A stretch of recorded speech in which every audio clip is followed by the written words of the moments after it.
فاعوذ باللہ من الشیطان الرجیم بسم اللہ الرحمن الرحیم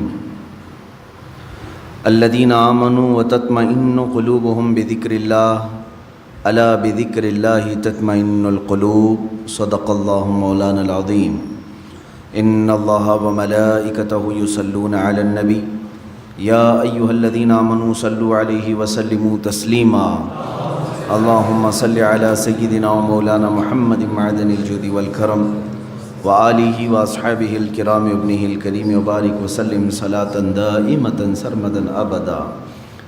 عزیزان گرامی وقار، آپ میں سے جتنے بھی یہاں حاضر ہیں تقریباً سب کو یہ معلوم ہوگا کہ یہ مجلس ذکر ہے جو ہم سب کی روحوں کی غذا ہے۔ اللہ عز و جل قرآن پاک میں فرماتا ہے وہ لوگ جو ایمان لائے ان کے دلوں کو اگر سکون ملتا ہے تو اللہ کے ذکر سے ملتا ہے۔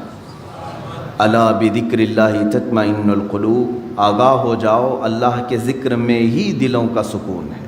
2 مرتبہ رب تعالیٰ نے فرمایا۔ یہ ذکر کیا ہے؟ اللہ تبارک و تعالیٰ کو یاد کرنا، وہ کسی بھی حالت میں ہو، اس کو یاد کرنے کے اتنے طریقے ہیں کہ ہم گن نہیں سکتے۔ محبوب الہی نظام الدین اولیاء رحمۃ اللہ تعالیٰ علیہ نے فرمایا زندگی بھر تم جتنی سانسیں لیتے اور سانسیں چھوڑتے ہو اس سے بھی زیادہ طریقے اللہ کو یاد کرنے کے ہیں۔ ہم یہ سمجھتے ہیں صرف اللہ اللہ کہنا یہ ذکر ہے، سبحان اللہ کہنا یہ ذکر ہے، الحمدللہ اللہ اکبر کہنا یہ ذکر ہے۔ یہ ذکر کا ایک پارٹ ہے، ایک حصہ ہے، اور ذکر ہر ایک کا الگ الگ انداز سے ہے۔ انسانوں کا ذکر الگ ہے، جانوروں کا الگ ہے، ملائکہ کا الگ ہے، جنات کا الگ ہے، مچھلیوں کا الگ ہے، چیونٹیوں کا الگ ہے۔ سب اپنے اپنے انداز سے ذکر کرتے ہیں۔ قرآن یوں کہہ رہا ہے وَإِن مِّن شَيْءٍ إِلَّا يُسَبِّحُ بِحَمْدِهِ وَلَٰكِن لَّا تَفْقَهُونَ تَسْبِيحَهُمْ، کوئی چیز ایسی نہیں ہے جو اللہ کی تسبیح نہ بیان کر رہی ہو، ذکر میں مشغول نہ ہو۔ کوئی چیز دنیا میں ایسی نہیں جو اللہ کا ذکر نہ کر رہی ہو۔ وَلَٰكِن لَّا تَفْقَهُونَ تَسْبِيحَهُمْ، اللہ فرماتا ہے لیکن تم ان کی تسبیح کو سمجھ نہیں سکو گے۔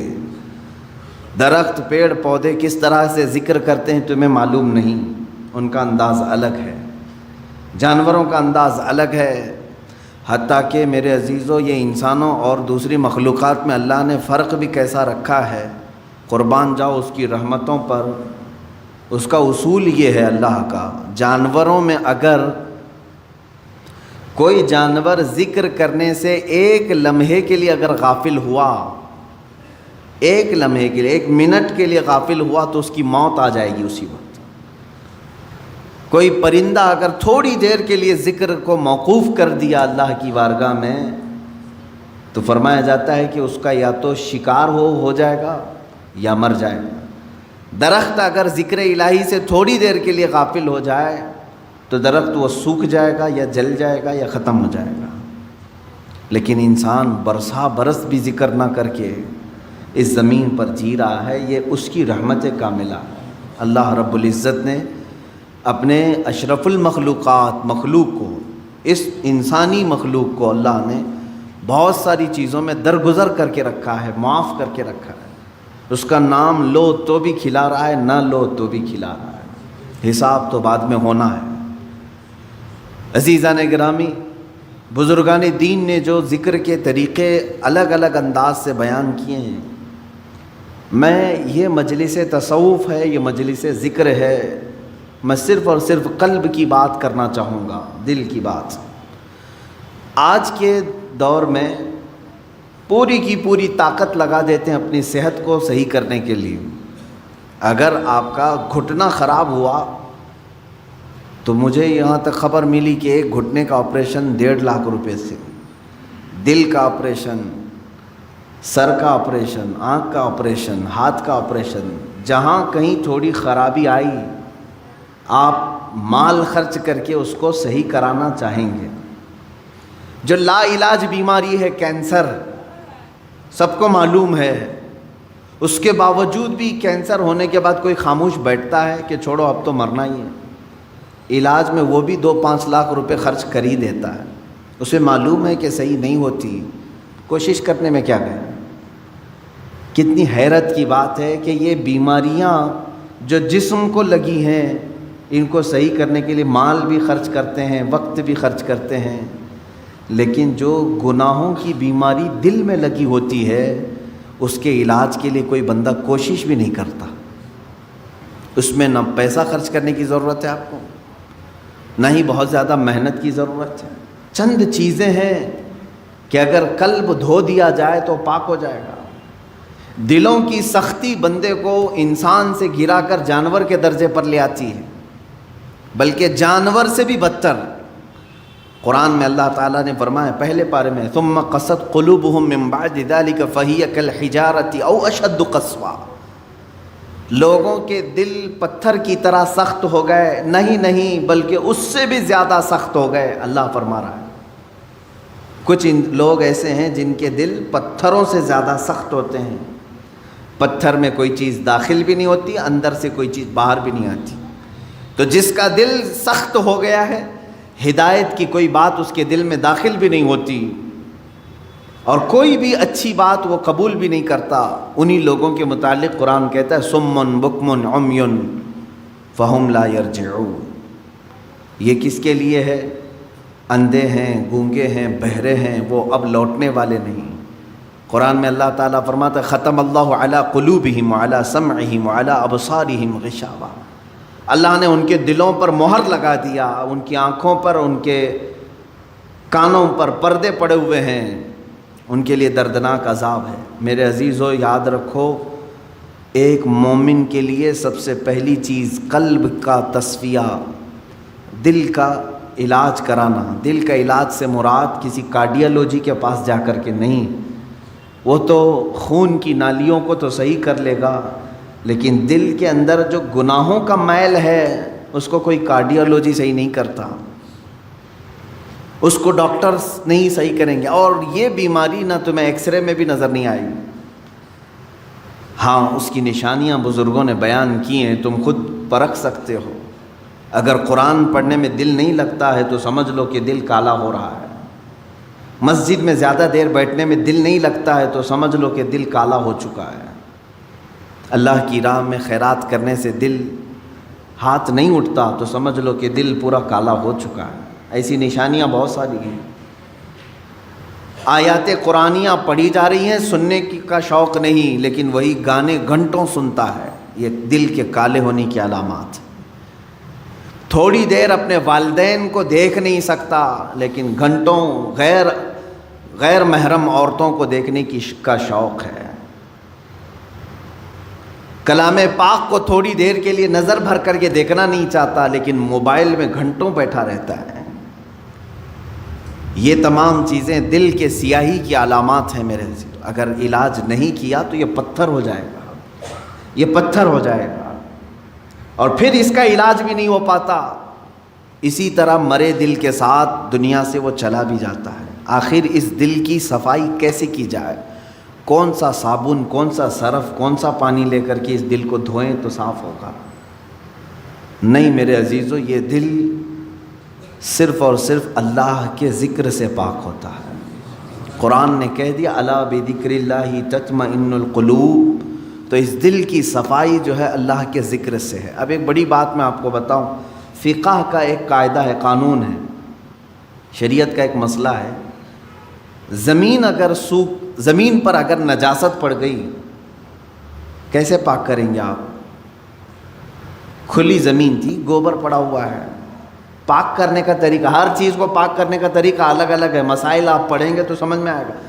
کپڑے پر لگے تو دھونا ہے، بدن پر لگے تو دھونا ہے، برتن پہ لگے تو دھونا ہے، الگ الگ طریقے ہیں سب نجاستوں کو پاک کرنے کا۔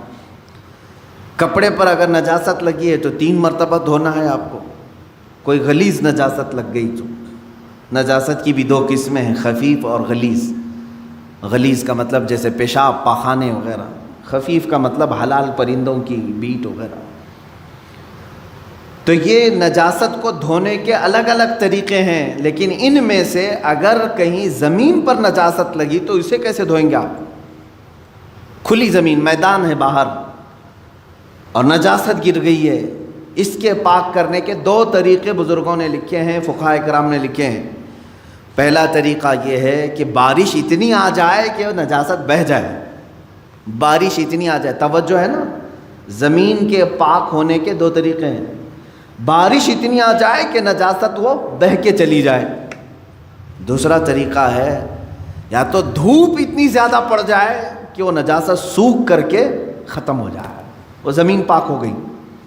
یا تو بارش سے زمین پاک ہوگی یا تو دھوپ سے زمین پاک ہوگی، یہ دو قاعدے ہیں شریعت کے۔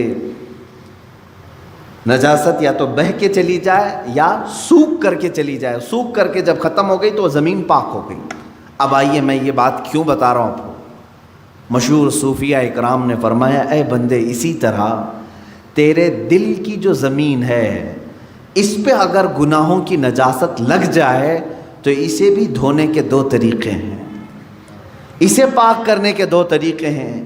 جس طرح زمین بارش کے برسنے سے پاک ہو جاتی ہے، اسی طرح تیرے دل کی زمین اللہ کے ذکر سے پاک ہوگی۔ اللہ کا ذکر برسات ہے، یہ بارش ہے، قرآن کی تلاوت بارش ہے۔ جیسے ہی بندہ ذکر کرنے لگتا ہے اس کے قلب پر اللہ کے انوار برسنا شروع ہو جاتے ہیں، وہ نجاست بہہ کے چلی جائے گی۔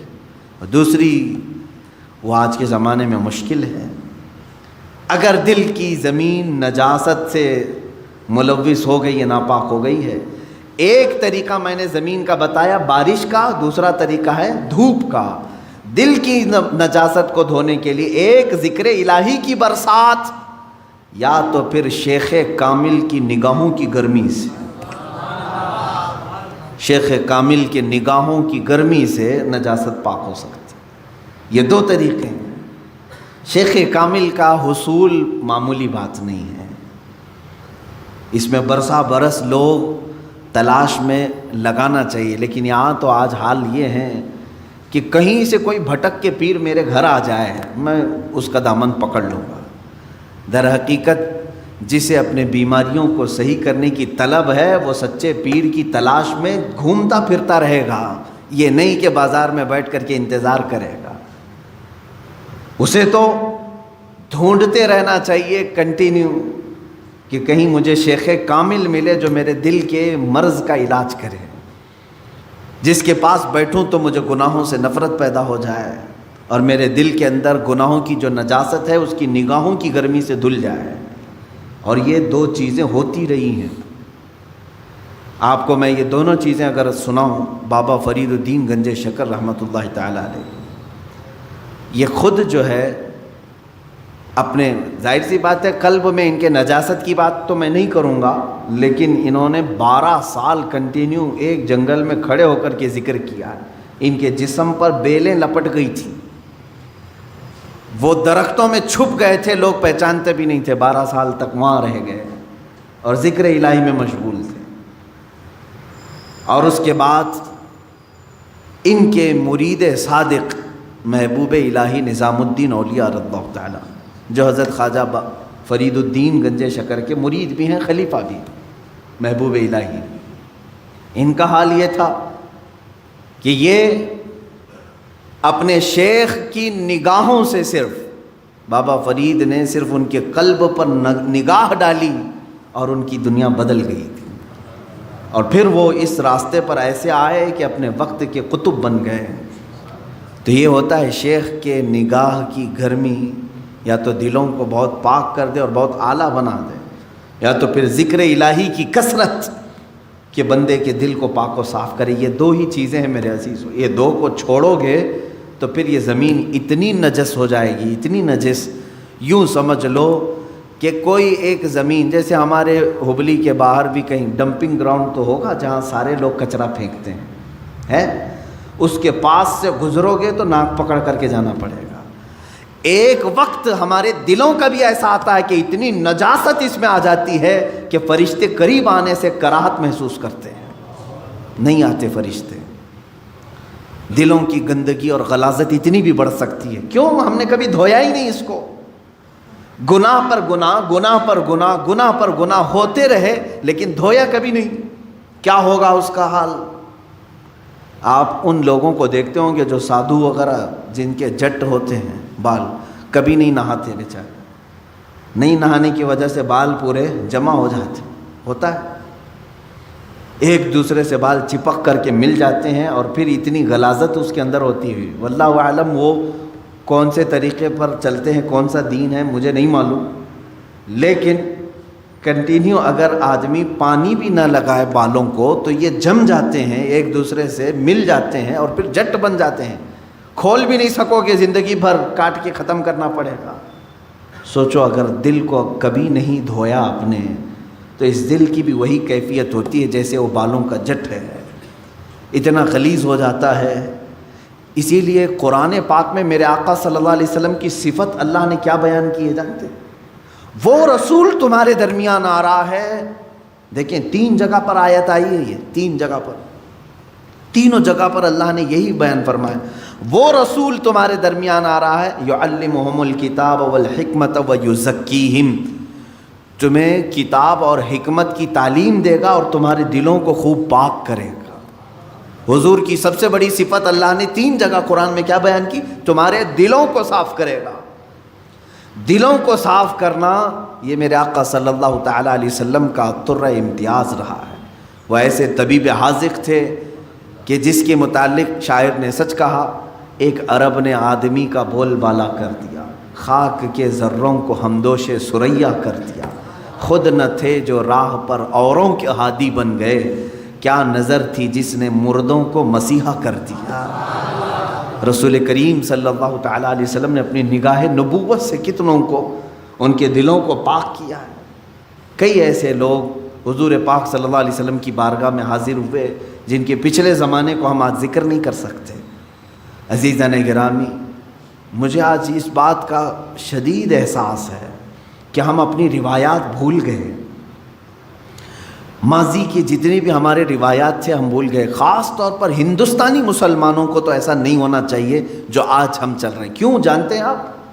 ہندوستان میں جو اسلام آیا ہے یہ صوفیہ اکرام سے آیا ہے. صوفیہ اکرام کا اس میں بڑا کردار رہا ہے. دیکھیں کئی جگہ پر تبلیغ اسلام الگ الگ انداز سے پہنچی ہے. میں مانتا ہوں کہ اسلام ہندوستان میں صحابہ کے دور میں ہی آ چکا تھا، حضور اکرم صلی اللہ تعالیٰ علیہ وسلم کی حیات ظاہری میں ہی آ چکا تھا، لیکن اتنا پھیلا نہیں تھا، چند جگہوں پر تھا. لیکن کثرت سے جو پھیلا ہے وہ صوفیہ اکرام کے ذریعے سے. سلطان الہند سرکار غریب نواز رضی اللہ تعالیٰ، خواجہ قطب الدین بختیار کاکی رضی اللہ تعالیٰ، محبوب الہی نظام الدین اولیاء ہے، حضرت خواجہ علاء الدین صابر کلیری رحمۃ اللہ تعالیٰ، مخدومان ماررا، مخدومان کچوچھا، مخدوم علاء الدین پنڈوی، مخدوم جہانگیر اشرف سمنانی رضی اللہ تعالیٰ عنہ مجمعین، مخدوم جہانیہ جہاں گشت حضرت شاہ عالم قطب عالم. یہ وہ اولیاء کاملین ہیں جو تصوف کے راستے سے اسلام ہندوستان میں لائے. اب یہاں ان کا طریقہ کار کیا ہوتا تھا جانتے ہیں آپ؟ دیکھیں ہم بہت چینج ہو چکے آج. ہم جو ہے صرف چھلکوں پر رہ گئے اور مغز کو چھوڑ دیا. ہم نے چھلکے ہمارے پاس رہ گئے اور مغز کو چھوڑ دیا. ہم آج جلسے اور تقریروں میں ہیں، لیکن یہ تقریریں کس لیے ہوتی تھی جانتے ہیں آپ؟ ایک بھولے بھٹکے بندے کو قریب کر کے سمجھا کر کے اس کو ذکر الہی کی طرف لانے کے لیے تقریر ہوتی تھی.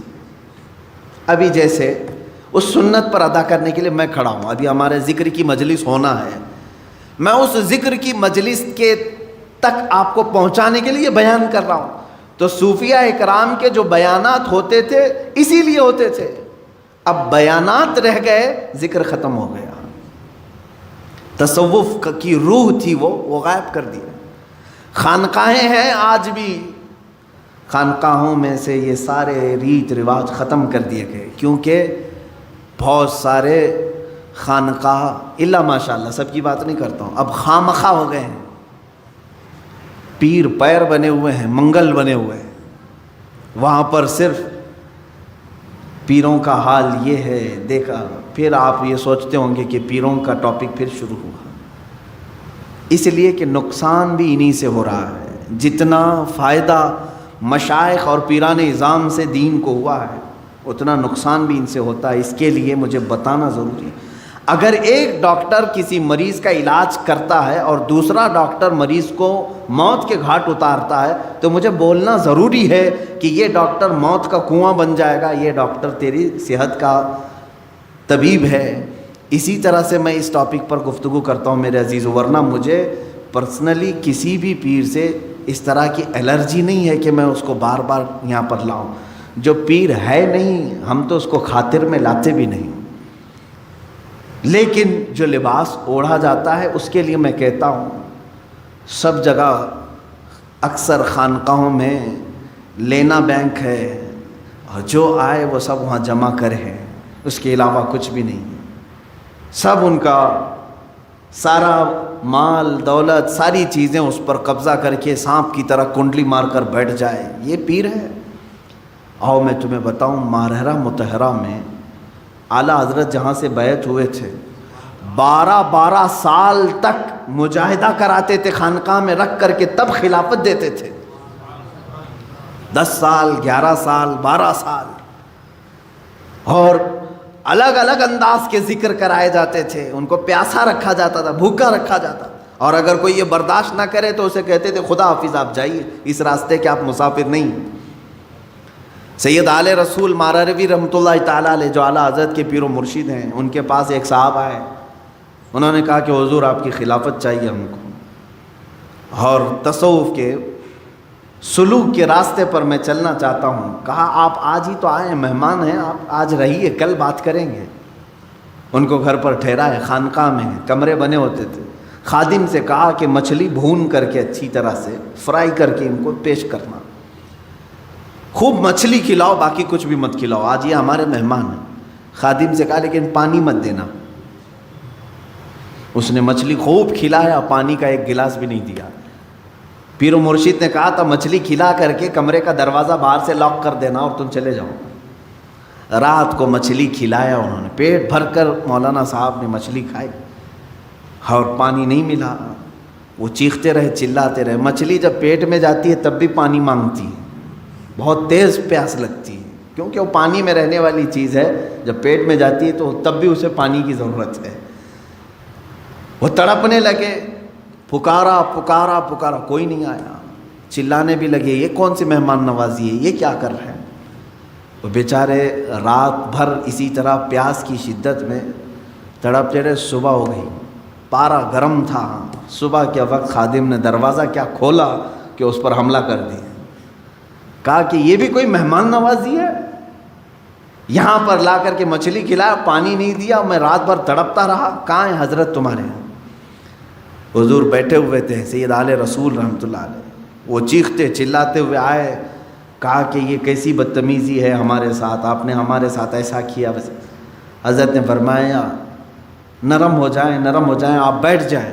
اس کے بعد ان کو پانی پلایا گیا. ان کو نذرانہ دے کر کے حضرت نے کہا کہ ٹھیک ہے اب آپ جا سکتے ہیں, آپ جا سکتے ہیں. انہوں نے کہا یہ کل رات کیا ہوا؟ کہا اس راستے کی پہلی پیاس برداشت نہیں کر سکے اور ذکر کے اور خلافت کے بوجھ کو کیسے اٹھا پاؤ گے.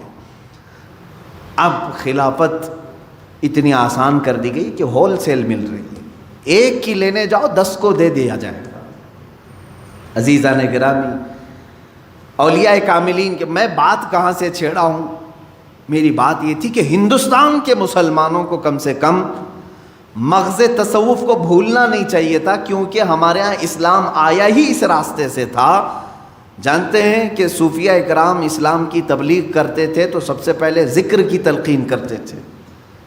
اتنے اذکار تمہارے گھر گھر میں ذکر کی آواز آتی تھی, گھر گھر میں. محبوب الہی نظام الدین اولیاء رحمۃ اللہ تعالیٰ علیہ کے زمانے میں ہی یا ان کے بعد غالباً حضرت اورنگزیب رحمۃ اللہ علیہ کے زمانے میں, مجھے خیال نہیں پڑتا ہے, اورنگزیب ہاں چونکہ وہ شریعت کے بہت زیادہ پابند تھے, ان کے زمانے میں ایک بزرگ یا محبوب الہی ہوں جو بھی ہوں, دلی میں وہ اپنے چند مریدین کو لے کر خیمے کے اندر بیٹھے ہوئے تھے. خیمہ جانتے ہیں نا, ٹینٹ. 4 کونوں کو باندھا جاتا تھا زمین سے. زمین میں کوئی موٹا سا کیل گاڑ کر کے اس پہ خیمے کی رسیاں گاڑ کر کے رکھتے تھے. یہ عارضی ٹینٹ جیسے آدیواسی لوگ یا خانہ بدوش لوگ باندھتے. وہ بزرگ دلی میں خیمہ باندھ کر کے اپنے مریدین کو تلقین کر رہے تھے. اور وہاں سماع کی محفل چل رہی تھی, محفل سماع. محفل سماع کا مطلب یہاں بہت سارے لوگ دھوکے میں آ جاتے ہیں, ڈانس کرنے کو, رقص کرنے کو سمجھتے ہیں محفل سماع. بے وقوفو, تم نے اولیاء کاملین کی دھجیاں اڑانا شروع کی ہیں. قوالی جس طرح سے رقص اور ڈانس کر رہے, یہ محفل سماع نہیں. محفل سماع تو وہ تھی کہ ان کو اگر چاقو بھی مار دی جاتی تو انہیں خبر نہیں ہوتی تھی. محفل سماع میں کیونکہ جو حقیقی کلام پڑھے جاتے تھے اور صاحب جو پڑھنے والے ہوں باشرہ ہوتے تھے, محفل میں بیٹھنے والے اہل دل ہوتے تھے. یہاں نمازوں کا ٹھکانہ نہیں ہے اور سماع سے کہاں لطف آئے گا. ہاں, یہ ان لوگوں کو دیکھیں آپ, یہ جتنے بھی جھومتے رہتے ہیں, ہا ہو کرتے ہیں, ڈانس کر رہے ہیں, ان کے سامنے قرآن کی 2 سورتیں پڑھو, دیکھو کوے کی طرح بیٹھے رہیں گے. میاں اللہ کا کلام تیرے دل پہ اثر نہیں کیا, ایک آدمی ایک شاعر کی بات پر تو جھومنے لگ گیا. کیسی نا انصافی ہے, کیسی نا انصافی ہے. جو تیرا خالق بیان کر رہا ہے وہ کلام ربانی, کبھی سننے کا دل نہیں کرتا تجھے. قرآن مقدسہ سنتے ہونا یہ چاہیے کہ رونگٹے کھڑے ہو جائیں. ہاں, یہ اور بات ہے کہ ہمیں اشعار اردو کے سمجھ میں آتے ہیں تو ٹھیک ہے, ہم جھومتے ہیں, لیکن یہ اس کو جو سماع کہا جا رہا ہے وہ غلط ہے. سماع کیا تھا وہ میں آپ کو بتاؤں. اصلی سماع, دلی کے وہ بزرگ اپنے مریدین کے ساتھ بیٹھے ہوئے ہیں, سماع میں مشغول تھے. سماع ایک طرح کا ذکر الہی ہے, اللہ کی حمد بیان کی جاتی تھی اشعار میں. بادشاہ وقت کا ایک نگران تھا, وہ بڑے عالم دین تھے. انہوں نے کہا تھا کہ کوئی بھی اس طرح کے حرکتیں نہیں ہونی چاہیے, کہیں پر بھی طبلے بج رہے ہوں, باجے بج رہے ہوں, یہ سب ان کے ہاں الاؤڈ نہیں تھا. اس زمانے میں جو بادشاہ تھے وہ شریعت کے بہت پابند تھے. تو ان کے نگراں نے پولیس کو حکم دے دیا کہ دیکھو اس میں ایک فقیر بیٹھا ہے, 10-12 مریدین ہیں, یہاں سماع چل رہا ہے, اس کیا کریں. انہوں نے حکم دیا کہ 4 رسیاں کاٹ دو, خیمہ ان کے اوپر گر جائے. لکڑیوں کا خیمہ ہوتا تھا.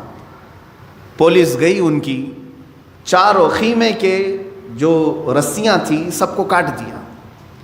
4 رسیوں کو کاٹا. وہ خیمہ جو ہے اسی طرح سے ہوا میں معلق رہا, ان کے اوپر کسی کے اوپر بھی نہیں گرا, کسی پر نہیں گرا. تب اس نگراں نے بادشاہ کے جو نگراں تھے انہوں نے کہا چھوڑ دو اس جماعت کو, یہ حقیقی سماع میں مشغول ہے, یہ حقیقی ذکر میں مشغول ہے. ذکر الہی کی برکت یہ ہے میرے عزیزو کہ ایک مقام ایسا آتا ہے کہ اگر آپ صحرا میں کھڑے ہو کر, میدان میں کھڑے ہو کر ذکر کے اس مقام کو جب پہنچیں گے, تب کی بات کر رہا ہوں, اگر آپ نے ذکر کرنا شروع کیا اڑتے ہوئے پرندے رک جائیں گے ذکر کے موقع پر. ہاں, لیکن زبان میں وہ تاثیر آنی چاہیے. وہ کب آئے گی؟ جب دل پاک ہوگا.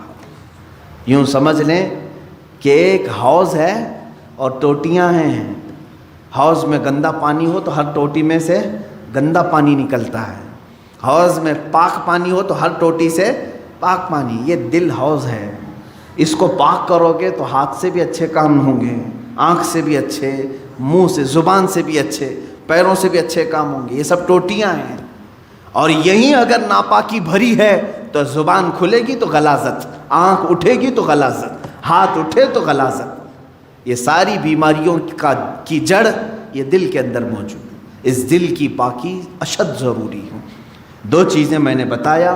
اس دل کی زمین کو نرم کرنا ہو, پاک کرنا ہو, ذکر الہی کی بارش ہونی چاہیے یا شیخ کامل کی نگاہوں کی گرمی ہونی چاہیے. بس یہ 2 چیزیں دل کو پاک کرتی ہیں. عزیزان گرامی, یہ دونوں چیزوں سے آج ہم عاری ہیں. نہ ہم ذکر کر رہے ہیں اور نہ کسی شیخ کی صحبت میں بیٹھ رہے ہیں. ہم کسی شیخ کی صحبت میں بیٹھنے کا بھی وقت نہیں نکال پاتے ہیں.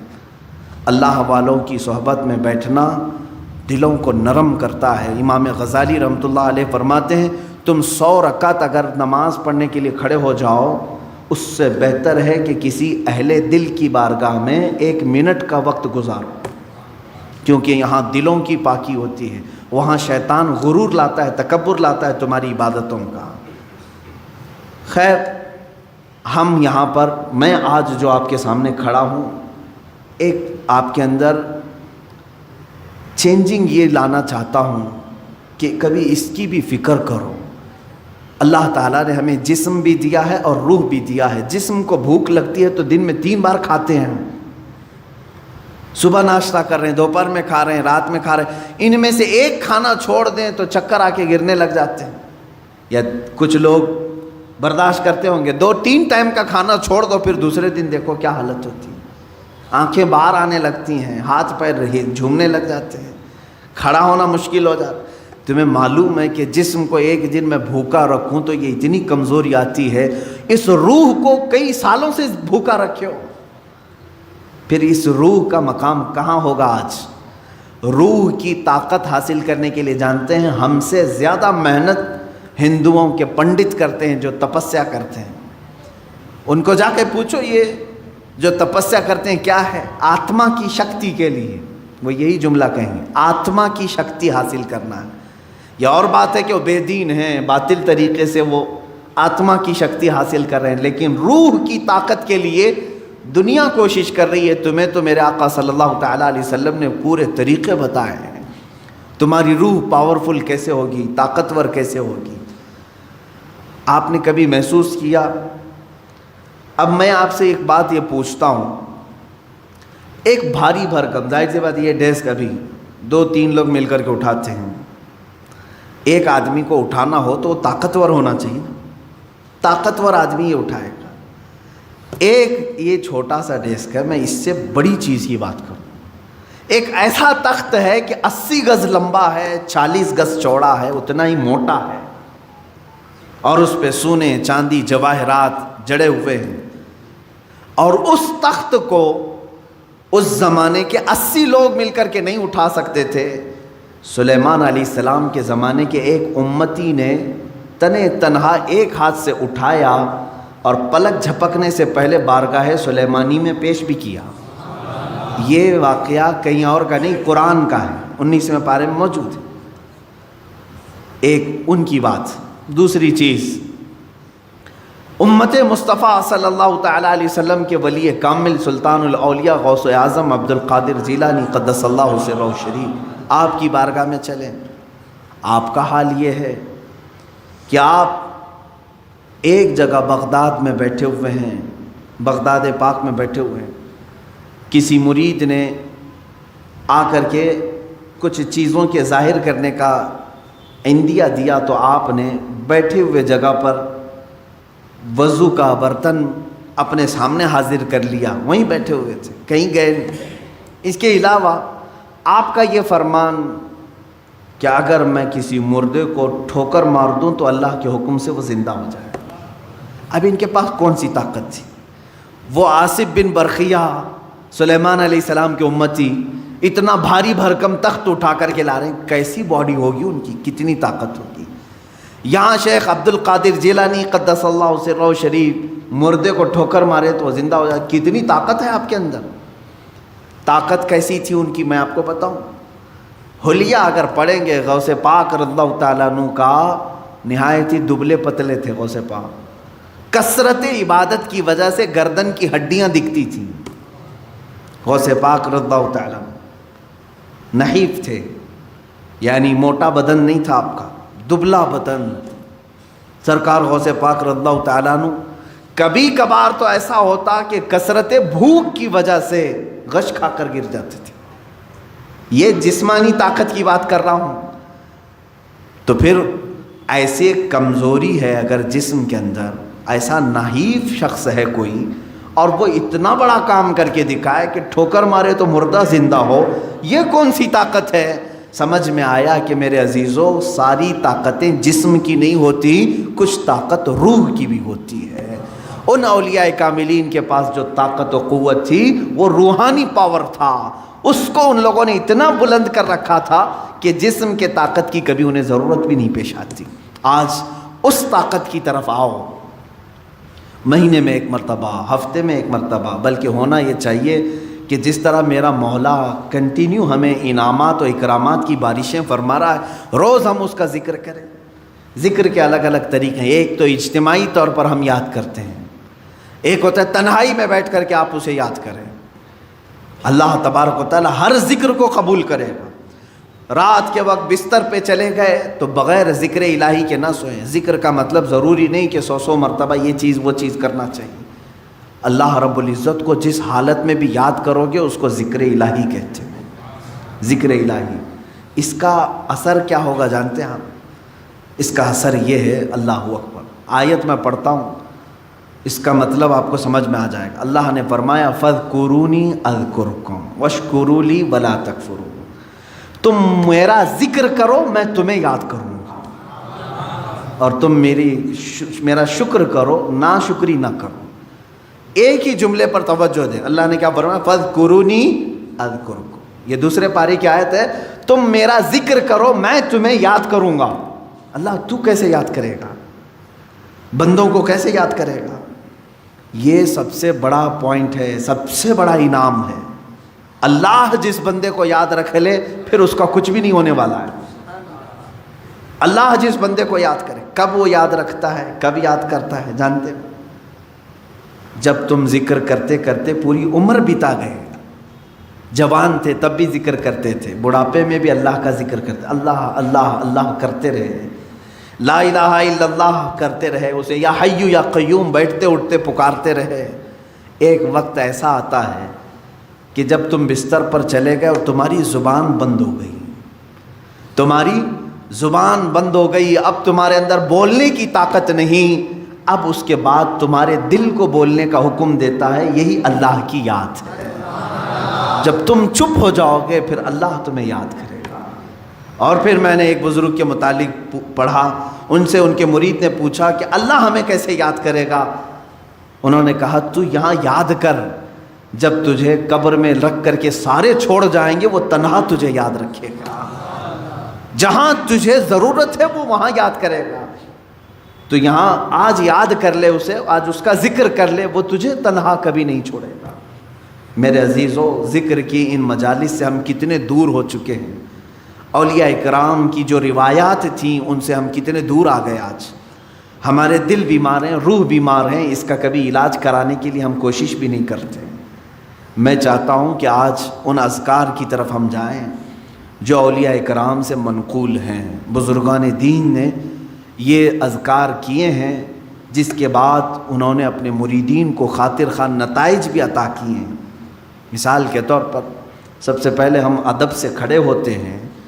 کھڑے ہونے کے بعد میں آج طریقہ آپ کے سامنے پیش کر رہا ہوں. دائرے میں، حلقے میں کھڑے ہوتے ہیں، ایک کا دوسرے سے ہاتھ ملا ہوا ہو. اس کی وجہ کیا ہے؟ اس کی وجہ یہ ہے کہ ہو سکتا ہے کہ میں نکما ہوں، میں کمینہ ہوں، میں بد اخلاق ہوں، لیکن مجلس میں اللہ کو کسی نہ کسی کا ذکر پسند آتا ہے. 40 مومنین اگر جمع ہوں تو وہاں اللہ کا ایک مقبول بندہ ہوتا ہے. ایک مقبول ضرور ہوگا. جب ہمارے ہاتھ ایک دوسرے سے ملے ہوں اس مقبول بندے کے اثر سے اللہ سب کے ذکر کو قبول کرے گا. جڑا ہوا ہے نا ایک دوسرے سے. دوسری چیز اس کے آداب ہیں. اس کے آداب میں یہ ہے کہ جب ذکر کے لیے حاضر ہوں تو میں بتاؤں گا، سارے وسوسوں سے اور سارے خیالات سے اپنے دماغ کو، اپنے دل کو آزاد کرنا چاہیے. صرف تصور یہ ہونی چاہیے کہ میں اکیلا ہوں اور میرا مولا میرے سامنے ہے. جب میری پیشی ہوگی اللہ کی بارگاہ میں کیسے کھڑا رہوں گا، اللہ جب مجھ سے حساب کتاب لے رہا ہوگا میں کس طرح کھڑا ہوں، بس یہ تصور کر کے اس کی بارگاہ میں ذکر کے لیے کھڑا ہونا ہے. اس کے بعد دیکھو تمہارے جسم کے اندر جو کیفیت آئے گی وہ نہایت تبدیل کرنے والی کیفیت ہوگی. تمہارا دل خود بخود رونا شروع کرے گا جب تم اپنے دل کی طرف توجہ کرو گے. ایک بات یہ بھی یاد رکھیں، اللہ رب العزت کو یاد کرنے کے بعد بندے کی آنکھوں سے آنسو آنے چاہیے. کیوں؟ اس سے بھی پتہ چلتا ہے کہ زمین نرم ہے یا سخت ہے. روڈ پہ بارش ہو تو کوئی پودا نہیں اگتا، 10 سال بھی بارش ہو پودا نہیں اگتا۔ نرم زمین پر ایک دن بارش ہو دوسرے دن گھاس نکل آتی۔ کیوں؟ بارش کا کیا قصور ہے؟ بارش ایک ہی ہے برسنے والی، وہ نرم زمین پہ بھی وہی بارش برس رہی ہے، روڈ پر بھی وہی برس رہی ہے، لیکن دونوں جگہ اثر الگ الگ کر رہی ہے۔ اسی طرح میرے عزیزو، ذکر الہی کی یہ بارش ہے، قرآن کریم کی تلاوت بارش ہے، یہ جب تمہارے دل پر برستی ہے، نرم زمین ہوگی تو فوراً آنسو نکل آتے ہیں۔ سخت اور بنجر دل ہو جائے تو وسوسے خیالات ادھر ادھر آدمی کو دوڑاتے رہتے ہیں، کبھی نیند آئی، کبھی بغا سے آئے، جمائیاں آئیں، یہ تمام چیزیں ہوتی رہتی ہیں، اس کا دل حاضر نہیں رہتا۔ اسے چاہیے کہ کنٹینیو پھر اپنے دل کا علاج کرے، زیادہ سے زیادہ ذکر کی مجلس میں شرکت کی کوشش کرے اور خود اپنے طور پر ذکر کو بجا لاتا رہے۔ یہ میں آداب آپ کو بتا رہا ہوں۔ اس کے علاوہ میں کھڑے ہونے کے بعد انشاءاللہ آپ کو عرض کروں گا، اولیاء کاملین میں سے سلطان مخدوم اشرف سمنانی رحمۃ اللہ تعالیٰ علیہ کے اذکار ہیں۔ حضرت سلطان باہو رحمۃ اللہ تعالیٰ علیہ جو ہر لفظ پر ہو کہتے تھے، ان کے نعتیہ کلام ہے، ان کے حمد کے پوری کتاب ہے، ایک شعر بھی ایسا نہیں ہے جس میں آخر کا حرف ہو نہ ہو۔ ہر شعر ختم ہوتا ہے لفظ ہو پر، جس کا مطلب ہوتا ہے صرف وہی ہے اور کوئی نہیں، صرف وہی ہے اور کوئی نہیں۔ ان کے ہو کی طاقت اتنی تھی کہ سلطان باہو کے والد پر پابندیاں لگا دی گئی تھیں، غیر مسلموں نے پابندیاں لگائی تھی کہ تمہارے بیٹے کو باہر بازار میں مت چھوڑنا۔ کیوں جانتے ہیں؟ جب یہ بازار پر نکلتے، جس راستے سے جاتے، لوگ جو دیکھتے وہ کلمہ طیبہ پڑھتے تھے۔ سلطان باہو کے ہو کے ذکر کی بڑی برکت ہے۔ اسی طرح حضرت سیدنا ابو الحسن شاذلی رحمۃ اللہ علیہ، یہ مصر کے وہ غوث ہیں، وہ وہاں کے یوں سمجھ لیں کہ بر اعظم افریقہ کے وہ غوث ہیں، حضرت سیدنا ابو الحسن شاذلی رحمۃ اللہ۔ حضرت شرف الدین بوصیری جن کا قصیدہ بردہ مشہور ہے، مولایا صلی وسلم، ان کے پیر و مرشد کی بات کر رہا ہوں، امام بوصیری کے پیر و مرشد ابو الحسن شاذلی رحمۃ اللہ تعالیٰ علیہ، یہ مصر میں آرام فرما ہے۔ ان کے اذکار ایسے ہیں، ان سے منقول ہے کہ جس نے یہ ذکر کیا یا حی یا قیوم، سب کے دل مر جائیں گے مگر اللہ اس کا دل زندہ رکھے گا انشاءاللہ العزیز۔ یہ بزرگان دین سے اور جو مجھے اجازت ہے میرے مشائخ سے، وہ میں ذکر کرانے کی کوشش کروں گا، اور آپ ہمتاً تمام جسم و روح کے ساتھ حاضر ہو کر کے ذکر کریں گے انشاءاللہ۔ اور میں امید کرتا ہوں کہ جگہ جگہ بیانات سے زیادہ، جلسوں سے زیادہ ذکر کی مجلسیں سجانے کی کوشش کریں۔ کیوں جانتے ہیں؟ اس میں روح کی غذا ہے۔ بیان ضرور سنیں آپ، جلسہ ضرور کریں، میں اس کا مخالف نہیں، لیکن اس کے بعد ہمیں ذکر کی یہ غذا بھی دینی چاہیے۔ یوں ہی ہوتا ہے، اگر سمجھ لیں کہ میں کنٹینیو آپ کو مہینے بھر بیان کیا اور کبھی ذکر کی مجلس کی طرف نہیں لایا، تو ایسے ہی ہے کہ میں اپنے گھر پہ بلا کر کے آپ کو پاؤ اور روٹی کھلاتا رہا، کبھی سالن دیا ہی نہیں، جاؤ اسی پر گزارا کر لو۔ اسی طرح سے میرے عزیزو، ذکر کی مجلس یہ مغز ہے روح کی، اور مغز کو چھوڑ کر کے پھر ہمارے دل میں تقویت نہیں آئے گی۔ اللہ تبارک و تعالی ہم سب کے دلوں کو نرم فرمائے، ہمارے دلوں میں مولا اپنی خشیت اور اپنا خوف پیدا فرمائے، کہنے سننے سے زیادہ عمل کی توفیق نصیب فرمائے۔ مجھے امید ہے کہ میں جو بتایا ہوں اس پر